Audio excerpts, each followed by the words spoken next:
Здравейте, мили хора, пак съм аз. Ето какво се получи след боята и SPS настилката. Боята е готова навсякъде. SPS настилката е готова само в коридора и в хола. Спалнята. Лимонче.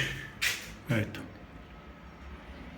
Електроуредите са тук за кухнята. Утре идва човека и почва ще донесе кухнята и ще почне да сглавя.